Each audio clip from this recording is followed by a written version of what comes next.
अस्सलामुअलैकुम नाज़रीन, आपको खुशामदीद कहेंगे एक प्रोग्राम हर ज़ाविये से। मैं हूं आपकी मेज़बान समीना राना। नाज़रीन, प्रोग्राम के आगाज़ में अपने आज के मौज़ूआत आपके सामने रख देते हैं। हम शामिल करेंगे वज़ीर आज़म शहबाज शरीफ का बयान। कहते हैं कि इमरान खान अरशद शरीफ के कत्ल को सियासत के लिए इस्तेमाल कर रहे हैं। इमरान खान सब्र करें, जुडिशल कमीशन की रिपोर्ट सामने आने दें, नताइज सामने आने दें, उसके बाद कुछ कहें। क्या वज़ीर आज़म का ये बयान दुरुस्त है, इस पर बात करेंगे। जो दूसरा हमारा मौजू है आज का, गुज़श्ता रोज़ चेयरमैन तहरीक इंसाफ इमरान खान की जानिब से लॉन्ग मार्च का ऐलान कर दिया गया। जुमे से वो लाहौर से शुरू कर रहे हैं। इसके बाद की सूरत हाल अब क्या बनने जा रही है? प्रोग्राम में हम सवाल उठाएंगे कि क्या अमन अमान की सूरत हाल ख़राब होने का अंदेशा है, क्योंकि वफाक भरपूर तैयार है इमरान खान को रोकने के लिए। और खान साहब भी कहते हैं कि वो बहुत ही पुरस्म हैं, चोरों का मुकाबला करेंगे। उन्होंने कहा कि जब तक वो जिंदा हैं वो जिहाद लड़ते रहेंगे। अब क्या आगे होने जा रहा है, इस पर हम प्रोग्राम में बात करेंगे। और इसके बाद हम डिस्कस करेंगे वज़ीर आज़म शहबाज शरीफ का दौरा सऊदी अरब और 1 नवंबर से दौरा चीन पर रवाना हो रहे हैं, तो ताल्लुकात में मज़ीद क्या बेहतरी आ सकती है, क्या नई जहतें खुल सकती हैं। प्रोग्राम में हमारे साथ मौजूद हैं इन तमाम मौज़ूआत पर तज्जिया करने के लिए हमारे मेहमानों का तारुफ करवाते चलूँ आपसे। सज्जाद मीर साहब सीनियर तज्जियाकार हमारे साथ मौजूद हैं। सज्जाद साहब आपको खुशामदीद कहते हैं। रज़ा रूमी साहब ने भी हमें ज्वाइन किया है। रज़ा साहब आपको खुशामदीद कहते हैं, बहुत शुक्रिया आपके वक्त का। ज़ैगम खान साहब भी हमारे साथ मौजूद हैं, अपनी कीमती राय से हमें आगाह करेंगे। ज़ैगम खान साहब आपको भी वेलकम करते हैं। एंड जवाद फैसी साहब हमारे साथ आज के पैनल में हमारे साथ मौजूद हैं। जवाद साहब आपको भी खुशामदीद कहते हैं। सज्जाद मीर साहब, सबसे पहला सवाल मेरा आपसे है, वज़ीर आज़म शहबाज शरीफ का बयान। उन्होंने कहा है कि इमरान खान अरशद शरीफ के कत्ल को सियासत के लिए इस्तेमाल कर रहे हैं। उन्होंने ये भी कहा कि ख़तरनाक खेल खेल रहे हैं। खान साहब, क्या वज़ीर आज़म का ये बयान दुरुस्त है, क्या समझते हैं आप सर? वज़ीर आज़म का बयान हो ना हो, लेकिन ये बात एक हकीकत है कि अरशद शरीफ के कत्ल को अगर सियासत के लिए इस्तेमाल किया जाएगा तो वो बेहतर नहीं होगा, और कई लिहाज से इसके नुकसानात हैं। मरहूम पर भी इसके असरात पड़ सकते हैं। वो जब यहाँ बड़ी उन्होंने दबंग तरीके से सहाफ़त की ही है, लेकिन ज़ाहिर है कि उनके बारे में बहुत सी बातें और भी कही जाती थी। अभी तो उनकी कफन भी मैला नहीं हुआ, अभी तो वो दफनाए भी नहीं गए, अभी तो वो प्रोसेस भी जारी है। ऐसी सूरत में अगर आप ये कहें कि मैंने उससे कहा था तुझे मार देंगे, जाओ मुल्क से बाहर जाओ, और मैं अब उसका बदला लूँगा, और या मैं लॉन्ग मार्च, चलो मेरे साथ इसी मसले पे लॉन्ग मार्च करो, तो मेरे ख्याल में अच्छा नहीं है। इसलिए अच्छा नहीं है कि दूसरी तरफ से मैंने कुछ एक तो एंकर्स को अशारों कनायों में नेगेटिव बात कहते भी सुना है, जो मुझे इसलिए भी अच्छी नहीं लगती है कि किसी मरने वाले पर किसी ऐसी तरह की बात करना जो है वो एक घटिया सी बात महसूस होती है। दोनों तरफ से अगर आप सियासत करते हैं या सियासत नहीं करते, मतलब कंट्रोवर्शियल बनाते हैं, तो ठीक बात नहीं है। हुकूमत ने वही किया जो बेस्ट वो कर सकती थी, कि कमीशन बना दिया। फौज तक का जो रिएक्शन आया है कि आप इल्ज़ाम लगा रहे हैं फौज पर या फौज की एजेंसियों पर, तो उनके रवाबत तो थे, एज ए जर्नलिस्ट सबके रवाबत हुआ करते हैं, एक दूसरे के साथ वो किया जाता है। फिर वो फौज ने तो साफ कहा कि ये देखा जाए कि बेनिफिशरी कौन है, एक बात। नंबर जो बात कि वो मुल्क से गए क्यों, क्या, मैं इसकी वजाहत नहीं करना चाहता। बहुत सी बातें हैं जो इस वक्त कहना बेहतर नहीं हुआ करता और ना कहनी चाहिए, लेकिन इसमें सियासत करना और सियासत को लाना जो है वो दुरुस्त नहीं है। ये शहबाज शरीफ कहें या कोई और कहें, लेकिन मैक्सिमम जो कुछ हो सकता है इस सिलसिले में वो किया जा रहा है। किसी को भी कीनिया की पुलिस पे एतबार नहीं है, हमारी पुलिस से भी गई गुजरी है, लेकिन ये है कि सारे वाक़यात को जब अच्छी तरह परख न लिया जाए अपने निज़ाम के तहत या किसी और आलमी निज़ाम के तहत। अब कहते हैं कि स्कॉटलैंड यार्ड को बुलाया जाए, इंटरनेशनल यूएनओ को बुलाया जाए, फलां को किया जाए। ये जरदारी साहब ने भी किया था भुट्टो के केस में, बेनज़ीर के केस में। क्या रिजल्ट निकले इसका? तो इसके रिजल्ट कुछ निकला करते, ये ना हो कि खुदा ना खास्ता वो रिजल्ट ऐसे निकले जो कुछ ऐसी बातें सामने आए जो कि किसी सूरत भी कहना मुनासिब था। ठीक है जी। रज़ा रूमी साहब, आप क्या समझते हैं कि इमरान खान साहब अरशद शरीफ के कत्ल को सियासत के लिए इस्तेमाल कर रहे हैं? वज़ीर आज़म शहबाज शरीफ का बयान किस तनाजुर में आप देखते हैं, दुरुस्त है ये बयान? देखिए, बिल्कुल अफसोस की ये बात है कि वाकई ही वो अरशद शरीफ साहब की जो नागहानी और बहुत ही ट्रेजिक मौत हुई है, उसके ऊपर सियासत बिल्कुल खेली जा रही है, और ये बहुत ही अनफॉर्चुनेट बात है। इस वक्त तो कि ان کا جو قتل ہے اس کی انکوائری ہو، اس کی شفاف تحقیقات ہوں، اور حکومت نے اس کے لیے جوڈیشل کمیشن کا بھی اعلان کر دیا ہے، ایک ٹیم بھی روانہ کر رہے ہیں کینیا. تو یہ سارے معاملات جو ہیں وہ جو ہے اقدامات اٹھائے جا رہے ہیں. تو اس لیے بہتر ہے کہ اس کے لیے ویٹ کرنا چاہیے کہ کیا وہاں سے خاطر خواہ کوئی انفارمیشن ملتی ہے کہ نہیں ملتی. وہاں کینیا میں بھی بیانات بدلے جا رہے ہیں، ہر روز وہاں سے بھی مختلف اطلاعات آ رہی ہیں. تو جی اس صورتحال میں ارشد شریف کی موت کے اوپر سیاست کرنا میں سمجھتا ہوں بہت ہی ظلم والی بات ہے. ان کے ساتھ بھی ظلم ہے، ان کی فیملی کے ساتھ بھی ظلم ہے، اور یہ کہ لوگوں کو بھی یہ جو ہے مس لیڈ کرنے والی بات ہے. تو اس لیے میں تو یہ کہوں گا کہ کافی حد تک یہ بات درست ہے کہ اس کے اوپر سیاست کی جا رہی ہے. جی ٹھیک ہے. رضا رومی صاحب، آپ کا موقف بھی سامنے آ گیا. زیکم خان صاحب، آپ کی طرف آؤں گی. آپ کیا سمجھتے ہیں کہ وزیر اعظم کا یہ بیان کہ عمران خان ارشد شریف کے قتل پر سیاست کر رہے ہیں اور وہ خطرناک کھیل کھیل رہے ہیں، وہ ایسا نہ کریں، کس طرح سے دیکھتے ہیں آپ اس چیز کو، اس معاملے کو؟ آج میں کچھ دیر پہلے علی محمد خان صاحب کی ایک ٹی وی کی گفتگو سن رہا تھا، اور علی محمد خود اس میں ریکویسٹ کر رہے تھے سب سے کہ اس کیس پر کسی پر جلد بازی میں الزام مت لگائیں. ایک اخلاقی وہ پوزیشن لے رہے تھے. لیکن افسوس کی بات ہے کہ ان کے جو لیڈر ہیں وہ نہ صرف براہ راست الزام لگا رہے ہیں بلکہ لوگوں کو اشتعال بھی دلا رہے ہیں.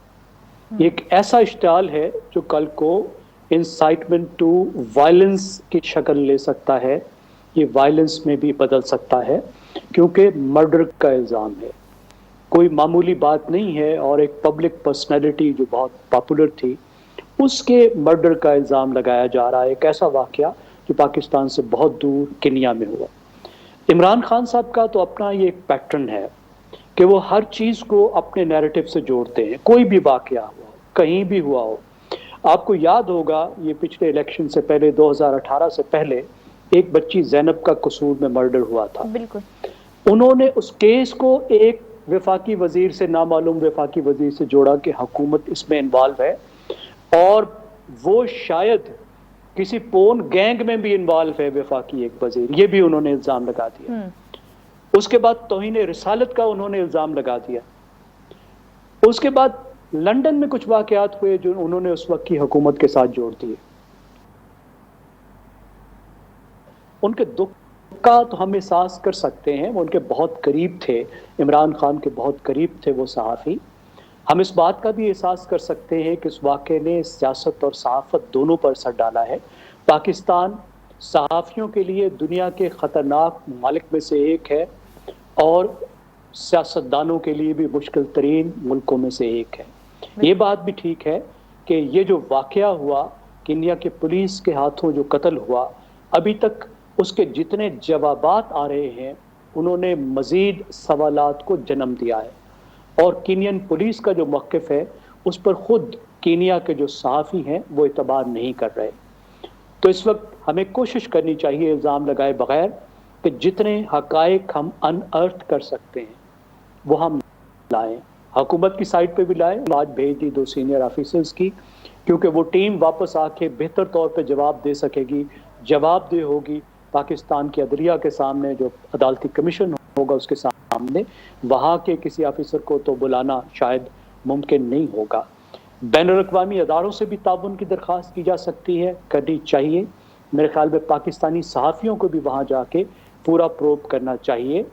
لیکن جو ہمیں معلوم ہو رہا ہے وہ یہ ہے کہ شاید کینیا کے معاملات خراب ہیں. وہاں کی پولیس ٹریگر ہیپی ہے، گولی چلانے میں دیر نہیں کرتی، انفلوئنس میں آتی ہے. وہاں امن و امان کی صورتحال بھی خراب ہے. ایک ایسا ملک ہے جو شاید مناسب نہیں تھا کہ ارشد صاحب پاکستان کو چھوڑ کر ایک ایسے ملک کا رخ کرتے جو یہاں سے بھی زیادہ خراب ہے. اس وقت کسی کو کلین چٹ نہیں دینی چاہیے، کسی پر الزام نہیں لگانا چاہیے، اور تحقیقات کی پوری کوشش کرنی چاہیے. امید کرنی چاہیے کہ زیادہ سے زیادہ حقائق ہمارے سامنے آئیں. ہمارے چند ادارے جن کا اعتبار باقی بچ گیا ہے، اگر ان کی بھی ہم ساکھ ختم کر دیں گے تو پھر یہ ملک کیسے چلے گا؟ جی ٹھیک. ज़ैगम खान साहब, आपका तज्ज़िया भी सामने आ गया इस हवाले से। जवाद फैज़ी साहब, आपकी तरफ आऊँगी, आप क्या समझते हैं? वज़ीर आज़म शहबाज शरीफ का ये बयान दुरुस्त है कि खान साहब को इस वक्त में, इस मुश्किल वक्त में, ख़ास तौर पर इस केस के हवाले से, अरशद शरीफ कत्ल केस के हवाले से, वज़ीर आज़म कहते हैं कि सियासत के लिए इस्तेमाल नहीं करना चाहिए?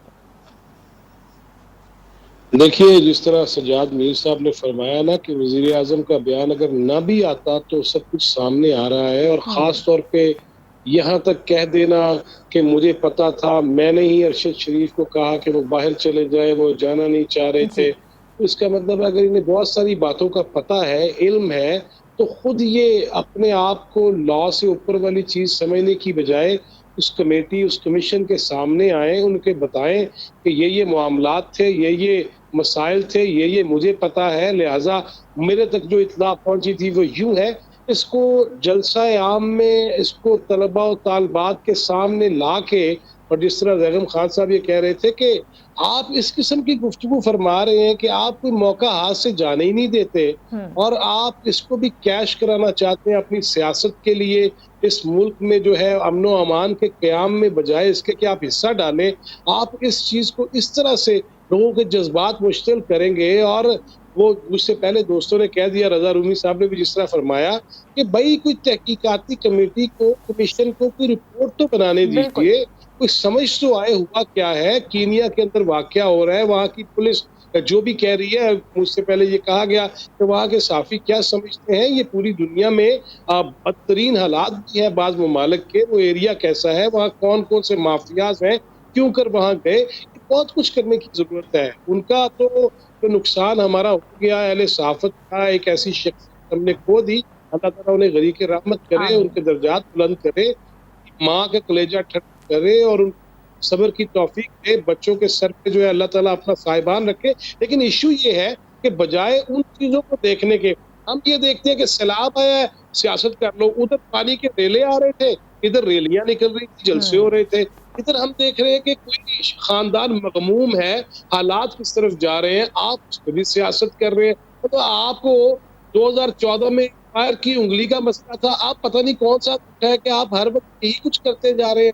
खुदा का खौफ होना चाहिए, और इस वक्त संजीदा कारी के साथ ये मामला हल करने की जरूरत है। और अगर खान साहब के पास कोई सबूत है तो कमीशन के सामने पेश करते हैं। आला तरीन इदारे भी ये कह रहे हैं कि इसको तोड़ मरोड़ पेश न किया जाए और ऐसे इश्यूज न बनाए जाए। तो उसके वज़ीर अकबर, वो वज़ीर आज़म रह चुके हैं, चीफ एग्जीक्यूटिव ऑफ पाकिस्तान रह चुके हैं, उन्हें ज्यादा जिम्मेदारी का मुजाहरा। बिल्कुल जी, बचा फरमाया आपने कि बहुत जिम्मेदारी है उन पर, बहुत सारे फॉलोअर्स हैं उनके, और ये इंतहाई एक संगीन मामला है। अफसोसनाक पहलू इसका अपनी जगह पर है, लेकिन हालात की संगीनी भी, इससे हम नजरें नहीं चुरा सकते, तो जिम्मेदारी का मुजाहिरा करना चाहिए। नाज़रीन, एक ब्रेक का वक्त हुआ है, ब्रेक के बाद वापस आएंगे। तो इमरान खान के लॉन्ग मार्च का जो ऐलान हुआ, उसके बाद जो सूरत हाल अब बन रही है या बन सकती है, इस पर बात करेंगे, साथ रहिए।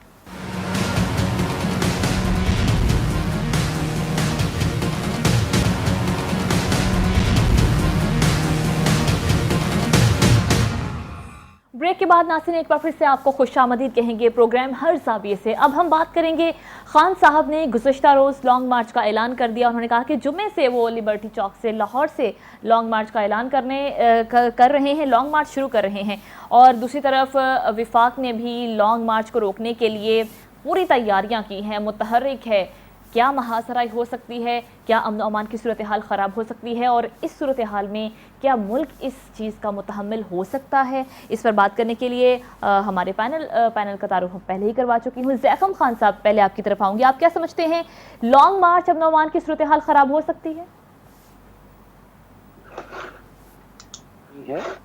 इस्लामाबाद एक छोटा सा शहर है। जब इस्लामाबाद का एक घेराव किया जाएगा, एक बहुत बड़ा मार्च दो सूबों की हुकूमतों के ताउन और मदद के साथ इस्लामाबाद के दरवाजे पर आकर पहुंचेगा और इस्लामाबाद का मुहासरा कर लेगा, तो एक तो उस सूरत में भी इस बात का ख़तरा है कि तसादुम हो जाए, और तसादुम के बाद कुछ भी हो सकता है। और दूसरी बात यह है कि अगर उनको एक जगह रुकने की इजाज़त दे दी जाती है और वो उस जगह रुक कर फिर उसके बाद वो कुछ ऐसा काम करते हैं जो लॉ एंड ऑर्डर की सिचुएशन हो, या कुछ लोग उस हजूम में से ऐसा काम करते हैं, तो फिर उसके बाद तो कुछ भी हो सकता है। एक बहुत ही ख़तरनाक सूरत हाल इससे जन्म ले सकती है, क्योंकि ये जो पूरे धरने वाला सिस्टम है یعنی بجائے اس کے کہ آپ بڑے بڑے مظاہرے پورے ملک میں کریں، 2013 سے یہ ایک روایت چلی کہ آپ ایک ہجوم لے کر کیپٹل میں آپ پہنچیں اور کسی اہم جگہ پہ قبضہ کر کے آپ ریاست کو اور حکومت کو ایک انتہائی مشکل صورتحال میں ڈال کر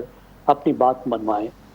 میری رائے میں تو یہ از خود جمہوریت کی نفی ہے، کیونکہ چند ہزار لوگ یا چند لاکھ لوگ یا 1 ملین لوگ، اگرچہ 20-25 ہزار لوگ اب آتے رہے ہیں، شاید ہو سکتا ہے اب 1 لاکھ 2 لاکھ آ جائیں، لیکن وہ 22 کروڑ لوگوں کی ول کو تو ریپرزینٹ نہیں کرتے نا۔ 22 کروڑ لوگوں کی جو نمائندگی ہے وہ صرف پارلیمنٹ آف پاکستان میں بیٹھے ہوئے 350 لوگ کرتے ہیں۔ وہ بتا سکتے ہیں کہ لوگ کیا چاہتے ہیں، یا پورے ملک میں کوئی ریفرنڈم کیا جائے تو اس سے پتہ چل سکتا ہے کہ لوگ کیا چاہتے ہیں۔ کوئی بھی ہجوم کتنا ہی بڑا ہو، 50 لاکھ کا کیوں نہ ہو، 1 کروڑ کا کیوں نہ ہو، وہ 22 کروڑ لوگوں کی ول کو ریپرزینٹ نہیں کر سکتا۔ بے شک۔ تاہم اگر عمران خان صاحب ایک پرامن پروٹیسٹ کے طور پر آتے ہیں، جی، جو اگین میری رائے ہے اس چیز کی اجازت نہیں ہونی چاہیے کہ باہر سے لا کر آپ اسلام آباد میں آئیں، اسلام آباد کے لوگوں کو موبلائز کر کے یہاں جلسہ کرتے، ایک پرامن جلسہ کرتے، چلیں اس صورت میں بھی اگر آتے ہیں اور ایک پرامن پروٹیسٹ کا کوئی مسئلہ نہیں ہے۔ لیکن آج کل کے حالات میں جس طرح کے جذبات لوگوں کے بکھرے ہوئے ہیں، عمران خان جس طریقے سے لوگوں کو مسلسل اشتعال دلا رہے ہیں، میرا خیال یہ سچویشن جو ہے وہ خطرات سے پر ہے۔ رائٹ۔ جواد فیضی صاحب، آپ کیا سمجھتے ہیں، امن و امان کی صورتحال خراب ہونے کا اندیشہ پیدا ہو سکتا ہے اس لانگ مارچ سے؟ یقیناً کیوں نہیں ہو سکتا۔ اس کی وجہ یہ ہے کہ جب آپ حالات کو اس نہج پہ لے جائیں گے، دیکھیے 2-3 چیزیں ہیں، مجھے کہنے کا موقع دیجیے گا۔ جی بالکل۔ وہ یوں ہے کہ آپ الزام لگاتے ہیں، آپ نیب کو استعمال کرتے ہیں، آپ بیرون ملک NCA کو لکھ کے بھیجتے ہیں کہ جی یہ شہباز شریف ان کا صاحبزادہ جو ہے وہ منی لانڈرنگ میں ملوث ہے، اور ڈبل کرمنالٹی کا الزام لگاتے ہیں۔ وہ وہاں سے کلیئر ہو جاتے ہیں، مریم اورنگزیب یہاں سے عدالتوں سے باہر آ جاتی ہیں، باعزت بری کر دیا جاتا ہے۔ یہ ساری چیزیں کرنے کے باوجود اگر آپ الزام لگائیں گے، چور ڈاکو کہتے رہیں گے سب کو، آپ کے پاس موقع تھا 4.25 سال، کیوں نہیں ثابت کیا؟ ادارے آپ کے زیر تسلط تھے، اداروں کے سربراہ آپ تھے، آپ کے اپوائنٹڈ لوگ بیٹھے ہوئے تھے، آپ نے تب بھی کچھ نہیں کیا۔ اب آپ حکومت سے باہر ہیں، تب بھی آپ کی رام کہانی وہی چلے جا رہی ہے، وہی تقریریں ریوائنڈ کر کے آپ دے رہے ہیں۔ نیا ایپیسوڈ صرف اس میں یہ ہے، نیا حصہ یہ ہے کہ آؤ ٹیڑے میڑے ہاتھ کر کے جو ہے وہ حلف اٹھانا شروع کر دیتے ہیں، اور جہاد کریں گے اور اپنی جان کا بھی خیال نہیں کریں گے۔ یہ حلف لینا، یہ جہاد کی باتیں کرنا اور اپنے آپ کو اس راہ میں پیش کر دینا، یہ کیا ہے؟ امن و امان خراب کرنا نہیں ہے۔ آپ 4.25 سال رہے ہو بھائی، مجھے آپ کی 6-7 سیٹیں نہیں چاہیے۔ میرے گھر میں بچے رو رہے ہیں، ان کو کھانا چاہیے، ان کو اسکول چاہیے، ان کو تعلیم چاہیے، ان کو دودھ چاہیے، ان کو سبزی چاہیے۔ گوشت چلو چھوڑ دے، دور کی بات ہے۔ لہذا آپ وہی اپنی مقبولیت، میں نے کھانی ہے آپ کی مقبولیت، مجھے کیا لگے اس مقبولیت سے؟ 4.25 سال بڑے مقبول وزیر اعظم تھے آپ، کیا کیا میرے لیے؟ 22,000 سے زائد میڈیا ورکر بے روزگار ہوئے، خوشیاں ہوئیں، پتہ نہیں کن راستوں پہ چل پڑے، میں اس طرح کھل کے بات نہیں کر سکتا۔ لیکن ایشو یہ ہے آپ کو ان چیزوں کو کوئی احساس ہی نہیں ہے۔ اب میں ہے گا مت بس ٹھیک ہے، میں تو وہی لیسا، یعنی کہ کرسی چاہیے مجھے۔ اور بھائی اللہ کا خوف کریں۔ آپ ایاک نعبد و ایاک نستعین سے شروع ہوتے ہیں، لا الہ الا اللہ تک آتے ہیں، اگرچہ پورا کلمہ نہیں سنا پاتے، لیکن مسئلہ یہ ہے کہ اس کے اندر آپ کو نہیں پتا، کوئی دانشور آپ کو سمجھائے۔ آپ کے پاس جو 1 ڈاؤن 2 ڈاؤن تھے، 3rd ڈاؤن تھے، انہوں نے بھی کچھ نہیں بتایا، اپنی ٹیم لے کے آئے، پٹا بٹھا کے چلے گئے۔ آپ نے کروڑ گھر کچھ کیا ہو تو میں کہوں کہ ہاں جی بڑے مایا ناز کارنامے انجام دیے ہیں، لیکن اب اگر یہ کچھ کرنا چاہ رہے ہیں، اگر یہ کرنا چاہ رہے ہیں، اگر یہ آ گئے ہیں، ان کے وعدے، ان کے نعرے، ان کے خیالات، چلے بھائی جان ان کو سال تو دے، دیکھ لیتے ہیں، ورنہ میدان لگے گا۔ جو جمہوریت پسند طبقے ہیں ان کو تو یہی سوچنا چاہیے کہ ہم سارے عوام کی عدالت میں جائیں گے، جس کے سر پہ ہما بٹھا دیا جائے گا بس وہ بادشاہ بن جائے گا۔ لہٰذا یہ خود بادشاہوں والی حرکتیں، میں نہ مانوں، اپنی ضد، یہ تو نہیں چلتی۔ دوسروں پہ الزام، اور رضوان رضی کہا کرتا ہے نا کہ لمحہ موجود میں جو یہ خود کر رہے ہوتے ہیں اس کا الزام دوسروں پہ لگا۔ صحیح، ٹھیک ہے جواد صاحب، آپ کا پوائنٹ آف ویو سامنے آ گیا۔ سجاد میر صاحب، آپ کیا سمجھتے ہیں، لانگ مارچ جمعے سے ہو جائے گا شروع، امن و امان کی صورتحال خراب ہو سکتی ہے، آپ صورتحال کو کس طرح سے دیکھ رہے ہیں؟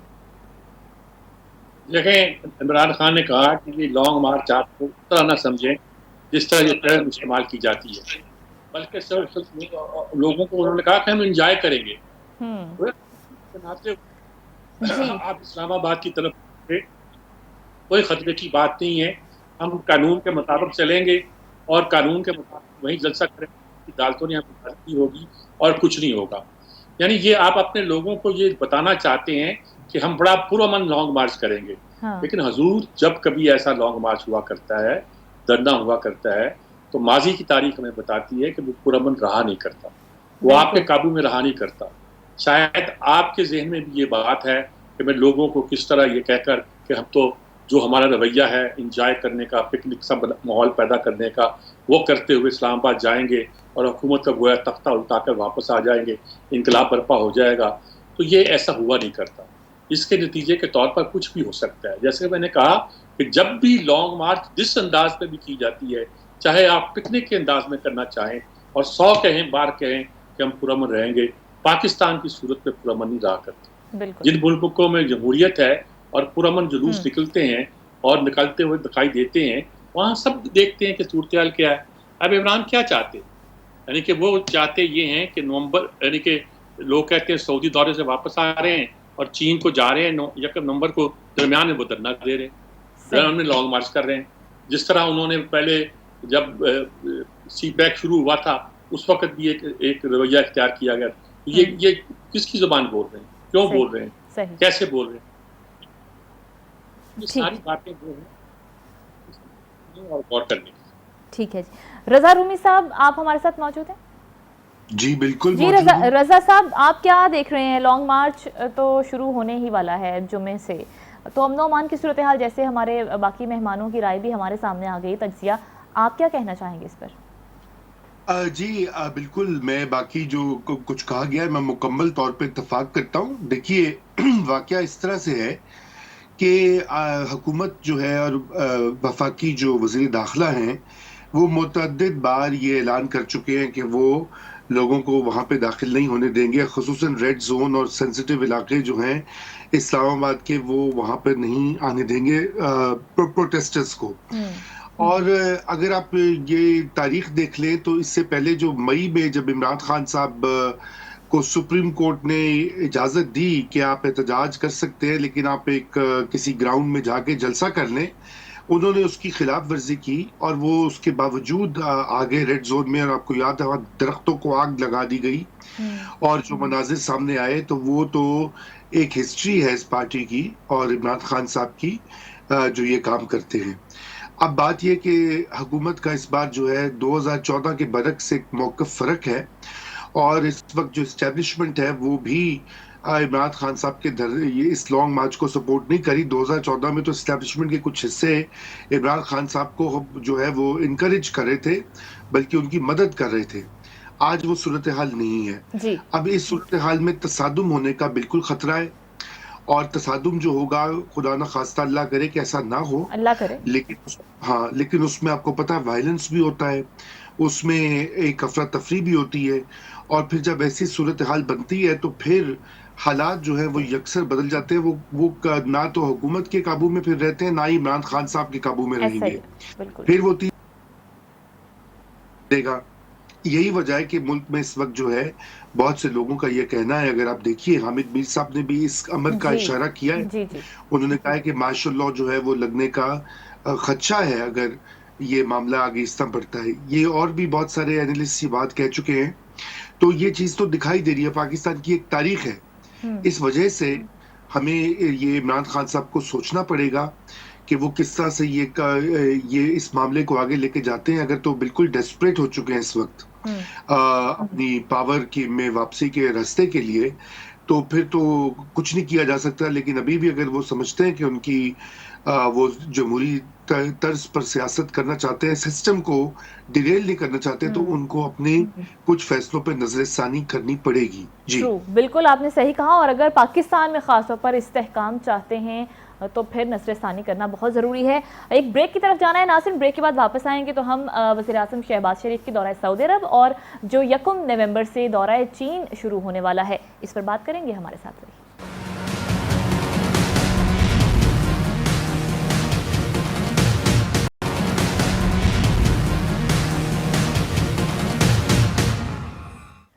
Welcome back. और नाज़रीन, प्रोग्राम के आखिरी हिस्से में अब हम बात करेंगे वज़ीर-ए-आज़म शहबाज शरीफ का दौरा सऊदी अरब, और 1 नवंबर से वो चीन के लिए रवाना हो रहे हैं। तो ताल्लुकात में क्या नई जहतें मुतवक्के हैं, क्या बेहतरी आ सकती है? अपने मेहमानों की तरफ बढ़ने से पहले तमाम मेहमानों से मैं गुजारिश करना चाहूँगी कि we are running out of time, थोड़ा टाइम कम है, तो अपना जवाब थोड़ा मुख्तसर रखिएगा। रज़ा रूमी साहब, सबसे पहले आपसे पूछना चाहूँगी, दौरा सऊदी अरब और अब 1 नवंबर से चीन का दौरा, तो क्या आप एक्सपेक्टेशंस रखते हैं इस दौरे से, चीन के दौरे से, और दौरा सऊदी अरब को किस तरह से देख रहे हैं?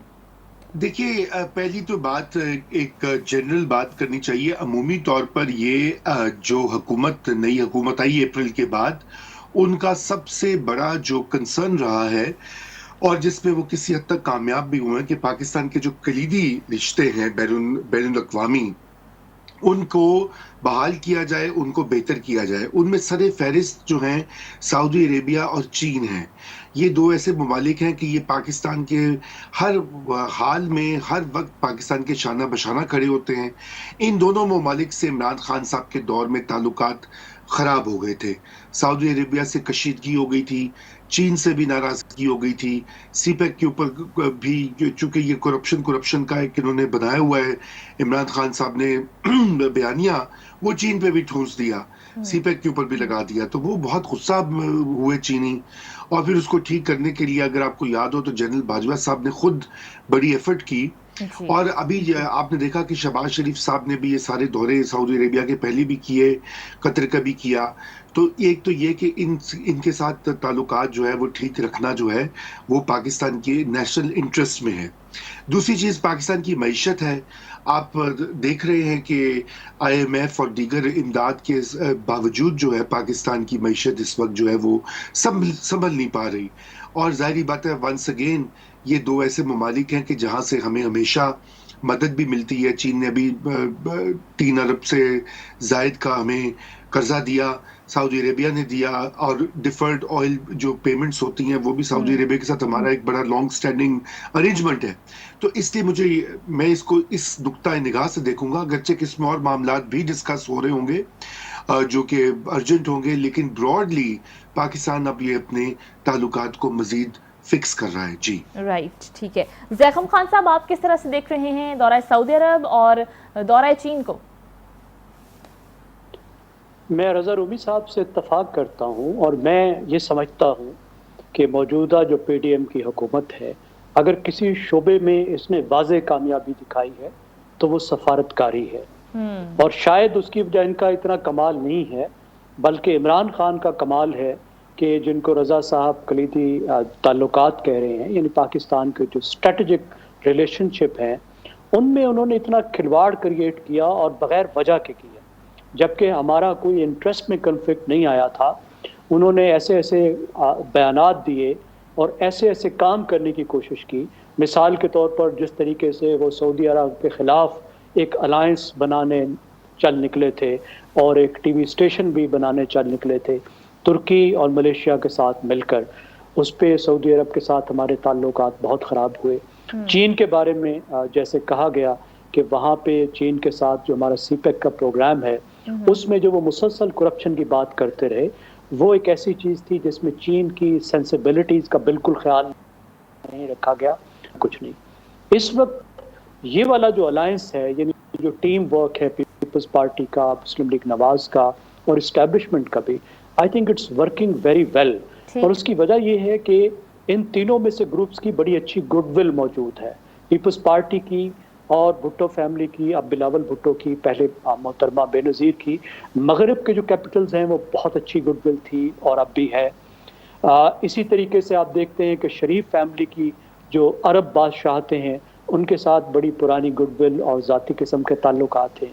चीनी शहबाज शरीफ साहब की और उनकी टीम की उस वक्त भी तारीफ़ करते रहे जब वो हुकूमत से बाहर थे और मातूब थे।